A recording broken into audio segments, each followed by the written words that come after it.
خصوصا على سيدنا غوث الأعظم على جده نبينا عليه الصلاة والسلام.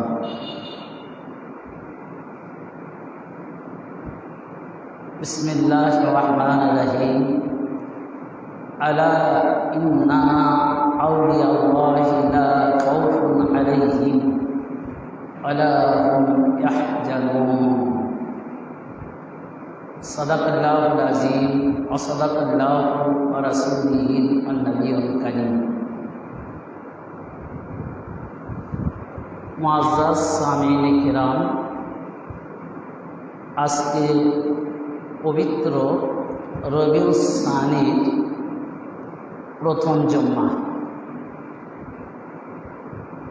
বিগত যে মাসটি আমাদের থেকে বিদায় নিয়েছে সেই মাসটির নাম ছিল রবিউল আওয়াল, আর তারপরের মাসে রবিউল সানি, অর্থাৎ একই মাস দুইটা নাম, একটা রবিউল আওয়াল আর একটা রবিউল সানি।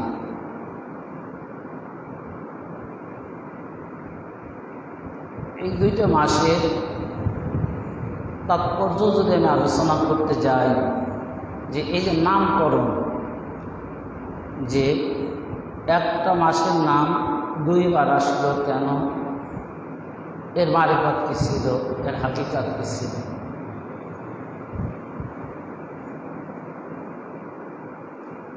আল্লাহ রাব্বুল আলামিনের সবচাইতে প্রিয় বস্তু হুজুর পাক সাল্লাল্লাহু আলাইহি ওয়াসাল্লাম পাক। আর হুজুর পাকের জন্য এই দুনিয়া এবং রোহানি জগৎ থেকে শুরু করে তানার সবচাইতে প্রিয় মাহবুব ব্যক্তি ছিলেন হুজুরে গাউসে পাক। তো হুজুরে গাউসে পাক আল্লাহ মাহবুব তো তিনি ছিলেনই, এবং রাসূল পাক সাল্লাল্লাহু আলাইহি সাল্লামেরও মাহবুব অতি প্রিয় ব্যক্তি বস্তু ছিলেন, যার কারণে প্রথম মাসে রবিউল আওয়াল, প্রথম রবিউল আওয়ালে দোজাহানের বাদশাহ, কায়নাতের রাহমাতুল আলামিন হুজুর পাকের আগমন এবং গমন মাস রবিউল আওয়াল, এই জন্য রবিউল আওয়াল অর্থাৎ প্রথম রবিউল মাসকে নামকরণ হয়েছে। এবং ঠিক এই রবিউল সানি এই জন্য দ্বিতীয়, যে দুইটা মাস পিট আসলো, আর দুইটা উত্তম ঘটনা এই দুইটা মাসে আল্লাহ তাআলা সম্পাদন করলেন। আর এই রবিউল সানি মাসের 11তম রজনীতে হুজুরে গাউসে পাক এই ধরাধাম থেকে পর্দা নিলেন, যার কারণে যে রবিউল মাস যখন আসবে, প্রথম রবিউল আওয়াল, প্রথম রবিউল মাস যেটাকে বললাম, এই মাসে যেমন হুজুর পাকের জন্য ঈদে মিলাদুন নবী, জশ্নে জুলুস, ঈদ হিসাবে আনন্দ, ঠিক তার সাথে সাথে দ্বিতীয় রবিউল অর্থাৎ রবিউল সানি মাসেও হুজুরে গাউসে পাকের এই বেসালে হক যাতে আমরা উদযাপন করতে পারি, পুরুষ পাক আমরা উদযাপন করতে পারি, এই জন্য পিট দুইটা বস্তু, দুইটা মাস একসাথে রেখে দিলেন। আর প্রথম মাসটাকে রবিউল আওয়াল হিসেবে নামকরণ করলেন, আর একই মাস এই জন্য রবিউল সানি। এটা হলো সংক্ষিপ্ত, আমি গুণাগার আপনাদের মাঝে আলোচনা করলাম। এখন আজকে আমি যদি আমার মালিক মাওলা পাক তিনি দয়া করেন, তাঁর দয়া ছাড়া তো আমাদের চলার মতো কোনো গতি নেই, আমরা বেকার। তা আজকে আমি যে আলোচনা করব যে হুজুরে গাউসে পাকের আগমন সম্পর্কে, যে গাউস পাক এই ধরাধামে তিনি কিভাবে আসলেন। হুজুরে গাউস পাকের আগমন ছিল আরও একটা আনন্দের মাস মুমিনদের জন্য, যে মাসটার নাম হলো রমজান মুবারক। রমজান মাসের পহেলা তারিখে হুজুরে গাউসে পাক এই ধরাধামে আগমন করেছেন এবং তাঁর আগমনে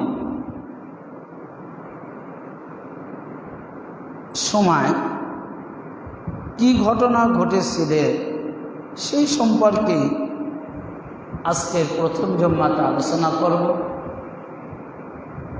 এবং মওলানা যদি দয়া করে এই গোটা মাস হুজুরে গাউসে পাকের শানে আলোচনা করার চেষ্টা করব।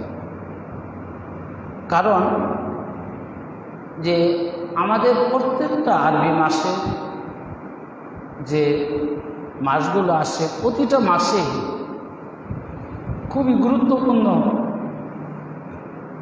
কিছু নিয়ামতময় দিন রয়েছে। যেমন রবিউল আউয়াল মাসে হুজুর পাকের আগমন, রবিউল সানি মাসে গাউস পাকের বিসালে হক, তারপরে জমাদিউল আওয়ালে গুরুত্বপূর্ণ জমাদিউল সানি, মা খাতুনে জান্নাত আতহার পাকের আগমন, এমনি করে রজব মাসে, তারপরে শাবান, তারপরে যে রমজান। এক কথা মুহররম থেকে শুরু করে প্রত্যেকটা মাসে আল্লাহ তাআলা নিয়ামতরা যে আমাদের মাঝে প্রকাশ করেছেন। এমন কোনো মাস নেই যে আল্লাহর নিয়ামত আমাদের মাঝে আসে না। তা আজকে আমি কয়েকটি বিষয় আলোচনা করব। যে প্রথম হলো হুজুরে গাউসে পাকের আগমনের সময় কি ঘটেছিল। যে হুজুরে গাউসে পাক পয়লা রমজান মুবারক 470 হিজরিতে জন্মলাভ করেন এবং জৈনিক কবিতার জন্ম এবং মৃত্যুর বর্ণনা করেছেন কবিতার মালার মধ্যে।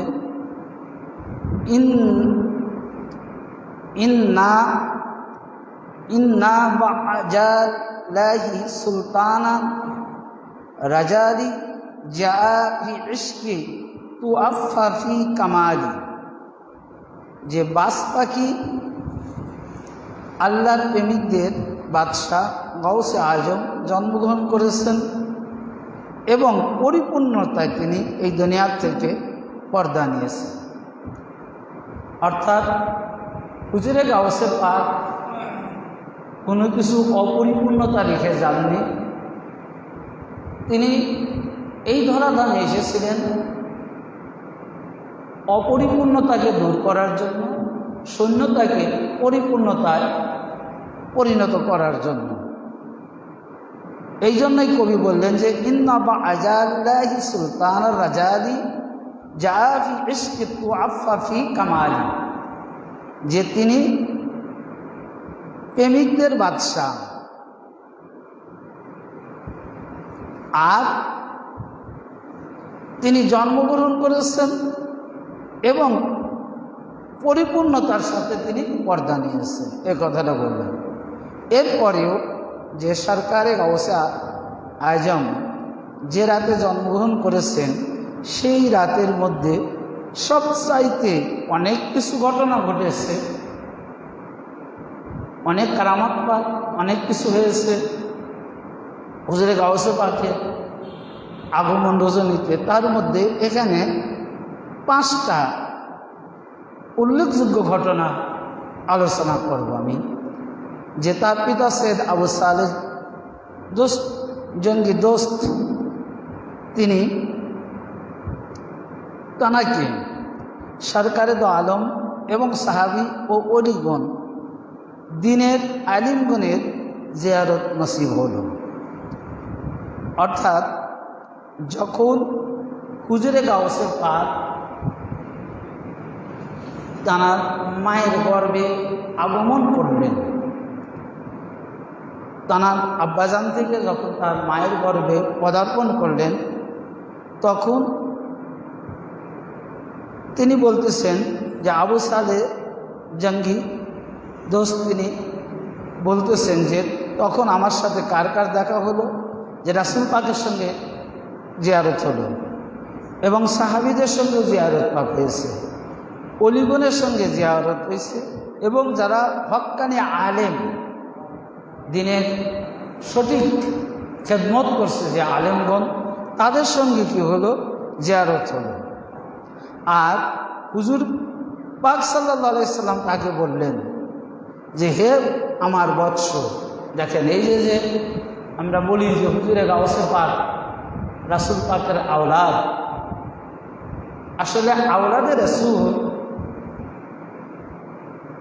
এই ধরাধামে যারা এই দুনিয়ার জিন্দেগিতে আগমন করবে প্রত্যেকেই রাসূল পাকের সন্তান, যার কারণে আওলাদে রাসূল বলা হয়। তার মধ্যে উল্লেখযোগ্য যে হযরত আবু সালে জঙ্গি মুসাকে রাসূল পাক কি বলে ডাক দিচ্ছেন যে হে বৎস, তোমার কল্যাণ হোক, মহান আল্লাহ তাআলা তোমাকে যে সন্তান দান করেছেন সে আমারই সন্তান এবং প্রিয়। দেখছেন যে রাসূল পাক সাল্লাল্লাহু আলাইহি সাল্লাম তিনি তাঁর আব্বাজানকে অর্থাৎ হযরত মূসা জঙ্গি দোস্ত আলাইহিসসালাতু ওয়াসসালাম পাককে তিনি বলতেছেন যে তোমার ঘরে যে সন্তানটি আগমন করবে এই সন্তানটি আমারই সন্তান এবং শুধু আমার সন্তান নয়, সে আমার প্রিয়। এই যে আমি প্রথমে যে ঘটনা বললাম যে এই যে দুইটা মাস যে কেন, একটা রবিউল আওয়াল আর একটা রবিউল সানি, যে রবিউল আওয়াল প্রথম রবিউল মাস আর রবিউল সানি দ্বিতীয় রবিউল মাস। তো এখানে যে রাসূল পাকের প্রিয় ছিলেন হুজুরে গাউসে পাক, যার কারণে তিনি এই জায়গা উল্লেখ করে বলে দিলেন যে তোমার যে সন্তান আগমন করবে ও আমারই সন্তান এবং শুধু আমার সন্তানই নয়, সে আমার প্রিয় ভাজন বস্তু এবং তার মর্যাদা এত এত হবে, যেমন আমার মর্যাদা সকল আম্বিয়া কেরামের মধ্যে সর্বশ্রেষ্ঠ। রাসূল পাকের মর্যাদা কি, যে এই পৃথিবীর মধ্যে যত নবী এসেছেন সকল নবীর শিরা নবী, সকল নবীর ইমাম, ইমামুল মুরসালিন, ইমামুল আম্বিয়া কে হুজুরে পাক সাল্লাল্লাহু আলাইহি সাল্লাম।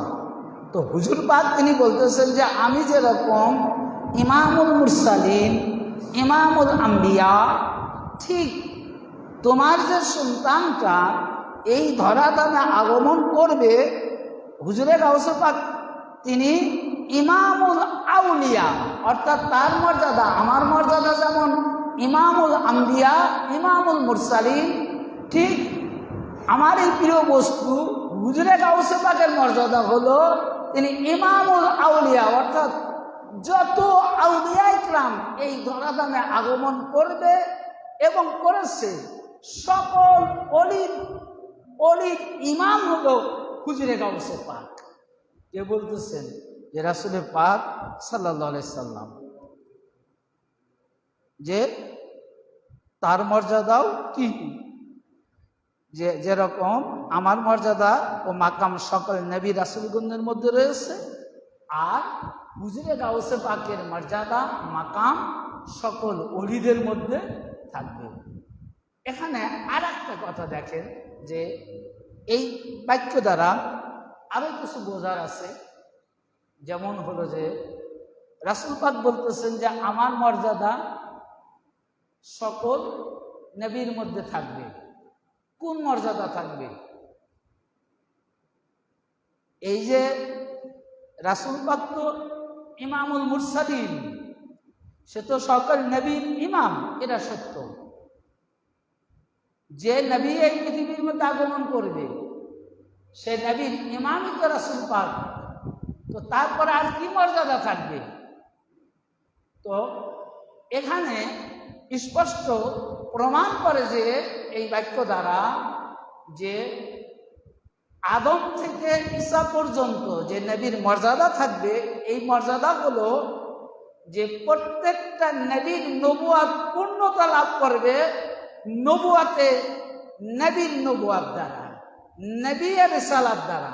অর্থাৎ রাসূল পাক যতক্ষণ পর্যন্ত কোন নবীর নবুয়াত স্বীকৃতি না দিবে, যতক্ষণ পর্যন্ত রাসূল পাকের এই নবুয়াত কোন নবীর মধ্যে না প্রকাশ পাবে, ততক্ষণ পর্যন্ত কোন নবী হতে পারবে না। এটাই হুজুর পাক বুঝালেন যে প্রত্যেকটা নবীর মধ্যে আমার মর্যাদা থাকবে। তার মানে যে যত নবী রাসূল এই দুনিয়ার জিন্দেগিতে আগমন করেছে, প্রত্যেকটা নবী নবুয়াতের পূর্ণতা লাভ করবে তখন যখন মুহাম্মাদের নবুয়াত তার মধ্যে যাবে। এ বাক্য দ্বারা এটা স্পষ্ট প্রমাণিত। আর ঠিক অনুরূপ যে হুজুরে গাউসে পাকের অলিত্ব দ্বারা, বেলায়েত দ্বারা যে যত আউলিয়া কিরাম এই দুনিয়ার জিন্দেগিতে আগমন করবে, প্রত্যেক আউলিয়া কিরামের মধ্যে হুজুরে গাউসে পাকের মর্যাদা থাকবে। তার এটা কোন মর্যাদা? এটা সেই মর্যাদা যে মর্যাদা দ্বারা হুজুরে গাউসে পাক সকল ওলির কি ইমামুল আউলিয়া, এবং হুজুরে গাউসে পাকের মধ্যে নবুয়াত বস্তু তার নামকরণ পরিবর্তন হয়ে বেলায়েত হিসাবে যে মাওলা আলী আলাইহিস সালাম থেকে শুরু করে যেটা হুজুরে গাউসে পাকের মধ্যে থাকবে, ওই বেলায়েত দ্বারা প্রত্যেকটা অলির অলিত্ব পূর্ণ হবে। আর সেটা কে করবে? হুজুরে গাউসে পাক করবে। যে এই জন্য হুজুরে গাউসে পাক যতক্ষণ পর্যন্ত কোন অলির অলিত্ব সার্টিফিকেট না দিবে, সে অলিত্ব লাভই করতে পারবে না। তার মানে বোঝা গেল যে রাসূল পাকের নবুয়াত দ্বারা প্রত্যেকটা নবী নবুয়াত লাভ করবে, আর হুজুরে গাউসে পাকের বেলায়েত দ্বারা প্রত্যেক অলি অলিত্ব লাভ করবে। 2 নম্বর, আসলে যে রাসূল করিম সাল্লাল্লাহু আলাইহি সাল্লাম এর পরে সকল নবী ও রাসূল গাউস পাকের যে স্বপ্নে সুসংবাদ দিলেন যে নিষ্পাপ ইমামগণ ব্যতীত যে সকল অলিগণ তার ছেলের আনুগত্য হবে, এবং হুজুরে গাউসে পাকের গর্দান সকল আউলিয়া কিরামের কি বলে, হুজুরে গাউসে পাকের কদম পাক সকল আউলিয়া কিরামের গর্দানে থাকবে। কে বলতেছেন? রাসূল পাক। হুজুরে গাউসে পাক দুনিয়াতে আসেননি, আসবে, সবেমাত্র মায়ের গর্ভে আসছেন। রাসূল পাক স্বপ্নে দেখাচ্ছেন। এর আগে যেটা 1 নম্বরটা আলোচনা করলাম, এখন 2 নম্বরে বলতেছেন যে তিনি স্বপ্নে আরো আদিষ্ঠিত করলেন কাকে? হযরতে আবু সালেহ মুসা জঙ্গি দোস্ত আলাইহিস সালাম পাককে, যে বলতেছেন যে তোমার সন্তান এমন একটি সন্তান, এ শুধু আমার প্রিয় বস্তুই নয়, এর মর্যাদা কি দেখো, এ সন্তানের মর্যাদা কেমন হবে, যে এত মর্যাদা হবে যে যত আউলিয়া কিরাম এই ধরাধাম আগমন করছে, শুধু হুজুরে গাউসে পাকের যুগের আউলিয়া কিরাম নয়, হুজুরে গাউসে পাকের পরের আউলিয়া কিরামগণ নয়, অর্থাৎ আদম থেকে শুরু করে হুজুরে গাউসে পাকের আগমনের পূর্বক্ষণ পর্যন্ত যত ওলি আউলিয়া কিরাম এই ধরাধামে আগমন করেছে, প্রত্যেক ওলির গর্দানের উপর হুজুরে গাউসে পাকের পবিত্র কদম পাক থাকবে। ইয়া রাসূল পাকের কওল হ্যায়। কার বাণী? হুজুর পাকের বাণী। হুজুর পাক বলতেছেন যে গাউসে পাক দুনিয়াতেই আসেননি, গাউসে পাক দুনিয়াতেই আসেননি, সবে মাত্র মায়ের গর্ভে আসছেন। তিনি দুনিয়াতে আসবেন, তার আগে তার মর্যাদা, তার পদমর্যাদা কি হবে, তিনি কেমন ব্যক্তি হবে, তার বর্ণনা হুজুর পাক বর্ণনা করতেছেন, রাসূল পাক বর্ণনা করতেছেন, স্বয়ং রাসূল করিম তিনি বর্ণনা করতেছেন। কাকে নিয়ে? হুজুরে গাউসে পাককে নিয়ে। আজকে আফসোস হয়, অথচ সেই অলি, এই মাসটা রবিউল সানি মাস, আমরা নামাজের ওয়াজ করি, রোজার ওয়াজ করি, যাকাতের ওয়াজ করি, প্রত্যেকটা বিষয় সামাজিক ওয়াজ করছি, তো ওয়াজ করার পরে কাজে আসে না কেন ভাই? এত নামাজের জন্য ওয়াজ করা হচ্ছে, অথচ মসজিদে মুসল্লি আসে না। এত রোজার ওয়াজ করা হচ্ছে, ফজিলাত বর্ণনা করা হচ্ছে, রোজার মাসে ঠিকই ওই যে কয়েকজন রোজাদার, ওনাদেরকেই খুঁজে পাওয়া যায়, নতুন রোজাদার হয় না। কারণ যে যাদের জন্য আল্লাহ তাআলা এই ভূমণ্ডল সৃষ্টি করেছেন, যাদের জন্য, যাদের দ্বারা এই দ্বীন ইসলামকে পরিপূর্ণতা দান করেছেন, যাকে দ্বারা এই দ্বীনকে জীবিত করেছেন, তার মর্যাদা আমরা আলোচনা করি না। তো যিনি দ্বীনের পরিপূর্ণতা দানকারী, যিনি দ্বীনকে জিন্দা করনেওয়ালা, ভাই তার এই যে ওসিলাকে আমরা অকৃতজ্ঞতা করার কারণে আমাদের নামাজের ওয়াজ বিফলে, রোজার ওয়াজ বিফলে, আর আমাদের ইমান আকীদাই তো নেই, তাহলে আর ওই যার ইমান আকীদা ঠিক নেই তার ওয়াজ কোনো কাজে লাগতে পারে? কখনো কাজে লাগতে পারে না।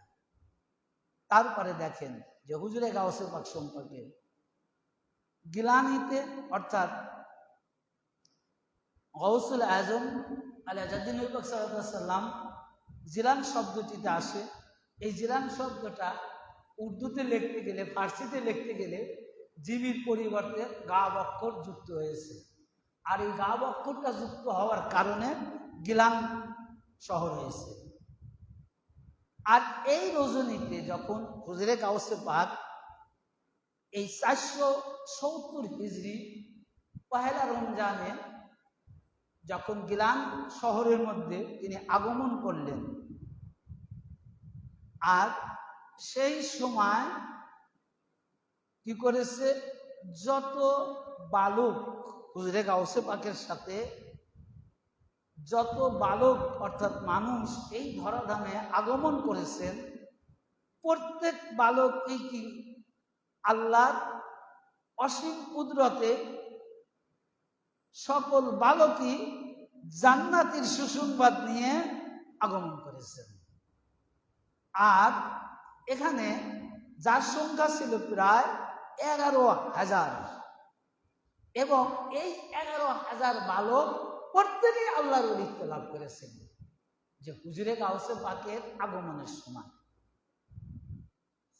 এবং শায়েখ মোহাম্মদ ঈসা বুরহানপুরীর মালফুজাতে রয়েছে যে হুজুরে গাউসে পাক সাল্লাল্লাহু আলাইহি সাল্লামের নুতফা যখন তার পিতার পৃষ্ঠদেশ হতে মায়ের গর্ভে আগমন করল, তার জন্মের বরকতে বিশ্বজগৎ আলোকিত হয়ে গেল, এবং মহান আল্লাহ তাআলার জন্য সকল অলিগণের শুক্র পিতার পৃষ্ঠদেশ হতে মায়ের গর্ভে সুপ্রতিষ্ঠিত করলেন, এবং তাদের সৃষ্টি করলেন যাতে সকল অলিগণ হুজুরে গাউসে পাকের ফায়েজ লাভ করতে পারে। কিতাবের নাম কি? আমি বললাম যে শায়েখ মোহাম্মদ ঈসা বুরহানপুরি, তার কিতাব, তিনি উল্লেখ করেছেন তার লেখা কিতাব মালফুজাতের মধ্যে যে ওই সময় যে যখন হুজুরে গাউসে পাকের পদার্পণ যখন তানার মায়ের গর্ভে আল্লাহ তাআলা প্রদান করলেন, ওই সময় যত ওলি একসাথে প্রত্যেকের কিতাব থেকে যখন প্রত্যেকের মায়ের গর্ভে গেলেন, প্রত্যেকেই হুজুরে গাউসে পাকের ফায়েজ এবং বরকত দ্বারা পরিপূর্ণতা লাভ করেছেন। 4 নম্বরে কি বলছেন যে হুজুরে গাউসে পাক গোটা রমজান মাসে ভোরের সেহরির সময় হইতে সন্ধ্যা পর্যন্ত তিনি রোজা রাখছেন।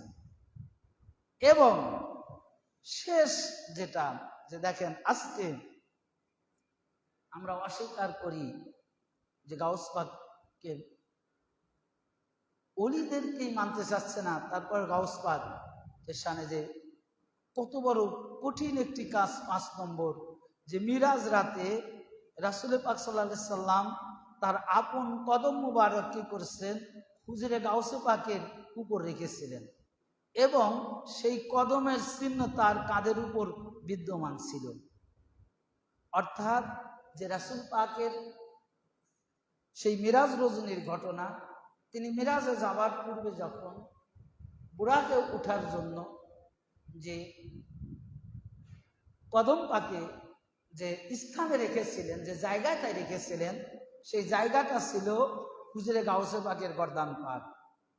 এবং হুজুরে গাউসে পাকের এই গর্দান পাকে রাসূল পাকের কদম পাকের চিহ্ন ছিল। তিনি যখন দুনিয়াতে আসলেন তখন তার এই কদম পাকের চিহ্নটা ছিল। তাহলে এখন বোঝেন যে হুজুরে গাউসে পাক কত মর্যাদা ছিল। এখন দেখেন যে হুজুরে গাউসে পাকের এই সুসংবাদ যে তিনি আল্লাহর ওলি, তিনি যে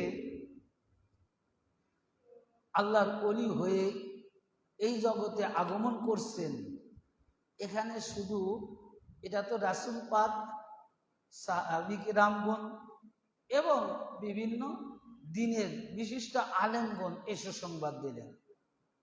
তারপরে দেখেন যে হুজুরে গাউসে পাক এই জগতে আসবে, তিনি যে কত বড় মর্যাদার অধিকারী হবে। আবার বিভিন্ন মাশায়েখগণও এ সুসংবাদ দিয়েছেন। ইমাম মুহাম্মদ বিন সাইদ বিন আহমদ সাইদ বিন জরি জনজানি তানার লিখিত কিতাব রাওজাতুন নওয়াজির ওয়া নাজহাতুল খাতির কিতাবের 6ষ্ঠ অধ্যায় তিনি উল্লেখ করেছেন যে হযরতে আব্দুল কাদের জিলানী আলাইহিস নবী পাক সাল্লাল্লাহু আলাইহি সাল্লাম এর প্রশংসায় ওই সকল বুজুর্গগণের আলোচনা করেছেন যারা তাকে কুতুবিয়াতের সংবাদ দিয়েছেন। যে হুজুরে গাউসে পাকের যারা বর্ণনা করছেন, মানে বর্ণনা মর্যাদা বর্ণনা করছেন, তারাই বর্ণনা করেছেন যাদের কুতুবিয়াতের মাসনাদের মর্যাদায় মালিক করেছিলেন। এখানে কবি তা কবি আকারে বসে শাহিদা বিরুতবাতিহি জামিউল মাশাইখ ফি আসরিহি কানু বিগাইরি তানাকুজি আম্মাল্লাযী তাকাদ্দামু কদ বাশারু বি কাদুমিহি মাইমুনিল আকরামিত তাইরি কাল আলিমিল বাসিরি হুয়াল হাসান আল্লাযী আম্মারা তারিকিল সালিকিনাস লিসাইরি। এটা কবিতার আকারে এই মাশায়েখগণ বলতেছেন যে সকল মহান মাশায়েখগণ তাদের আপন যুগে তার মর্যাদার সাক্ষী দিয়েছেন যে হুজুরে গাউসে পাক এত মর্যাদাপূর্ণ, এত মর্যাদা যে জানার কে কি করবে, তার মর্যাদার সাক্ষী দিয়েছেন যে এটা এমন সত্য নির্ভরযোগ্য যে কারো অস্বীকৃতি করার মতো ক্ষমতা নেই। আর যারা তার পূর্বে ছিলেন তারাও শুভগণের সংবাদ দিয়েছেন। অর্থাৎ হুজুরে গাউসে পাকের পূর্বে যে ওলিগণ, যে মাশায়েখগণ আগমন করেছিলেন, তারা ভবিষ্যৎবাণী করে গেছিলেন যে আমাদের পরে এমন একজন ওলি, এমন একজন কুতুব এই জগতে আসবে, জানার আলোয় আলোকিত হবে গোটা তামাম জাহান, যিনি দিনকে পরিপূর্ণতা করবে, যিনি ধর্মকে জীবিত করবে, জানার মর্যাদা এত হবে কারো অস্বীকার করার মতো ক্ষমতা থাকবে না। যেমন হযরতে হাসান বসরি তার স্বীয় যুগে হতে নিয়ে শায়েখ আব্দুল কাদের জিলানী আলাইহিস পাক সাল্লাল্লাহু আলাইহি সাল্লাম পাকের যুগ পর্যন্ত স্পষ্টভাবে তিনি প্রকাশ করেছেন এবং তিনি এটাও প্রকাশ করেছেন যে কোনো অলিগণের মর্যাদা অতিবাহিত হয়েছে, তারা সবাই আব্দুল কাদের জিলানী আলা জাদ্দিনের সাল্লাম পাকের সুসংবাদ প্রদান করে গেছেন যে প্রত্যেকটা অলিরা অলির যুগে এসেছেন। তানারা যখন পর্দা নিবেন, তানারা যখন কি করেছে, তাদের ওই বসবাস সময় যখন শেষ হয়েছে, তানারা এই হুজুরে গাউসে পাক আসবে তার ভবিষ্যৎবাণী তাদের ভক্তদের কাছে তেনারা বর্ণনা করে গেছেন। এবং পরবর্তীতে আর একটা কবিতা, হুয়া সাহেবুল কাদামি লাজি খাদাবাত ওয়া রিকাবুল আউলিয়া ইলাহু বিগাইরি তাশাজিরিন ইজ ক্বালা মা'মুরান আলী ইন কুরসিয়াহ কাদামি আলা রাকাবাতি জামিল আকদির। অর্থাৎ এখানে তিনি বলতেছেন যে হুজুরে গাউসে পাক সম্পর্কে তিনি হলেন সেই ব্যক্তি যার কদম সকল অলিগণ কি করেছে, অস্বীকৃতি ব্যতীত তাদের গর্দান ঝুঁকিয়ে দিয়েছেন। অর্থাৎ যখন হুজুরে গাউসে পাকের মর্তবা আলোচনা করেছেন, হুজুরে গাউসে পাকের কদম পাকের মর্যাদা আলোচনা করেছেন, হুজুরে গাউসে পাকের কদম পাক সকল আউলিয়া کرامের গর্দানের উপর থাকবে। যখন এই আলোচনা প্রত্যেক আউলিয়া کرامগণ শুনেছেন, তারা কোনো প্রশ্ন করেননি, কেন হবে তা আলোচনা করেননি, অস্বীকৃতিমূলক কোনো কথা তারা না বলে তারা চোখ কান বুঝে একভাবে একনিষ্ঠ চিত্তে তারা কি করেছেন, তাদের স্বীয় গর্দান কি করেছেন, হুজুরে গাউসে পাকের কদম পাক রাখার জন্য ঝুঁকিয়ে সিজদায় নত হয়ে গেছে। এটা হুজুরে গাউসে পাকের আগমনের পূর্বের ঘটনাগুলো আমি বলতেছি ভাই, যে হুজুরে গাউসে পাক যদি এত আসেননি, হুজুরে গাউসে পাক মায়ের গর্ভে আসছেন সেখান থেকে। এবং আর একটা আজকের আলোচনার শেষ পর্বে চলে আসছি, যে এটা খুবই মারাত্মক একটি ঘটনা, যে আপনারা আমরা ওয়াইস কুরুনি রাদিয়াল্লাহু তাআলা আনহুর নাম আমরা শুনেছি। যে এই যে ওয়াইস কুরুনি, তিনি কি দেখেন যে এই যে গাউস পাকের মর্যাদাটা,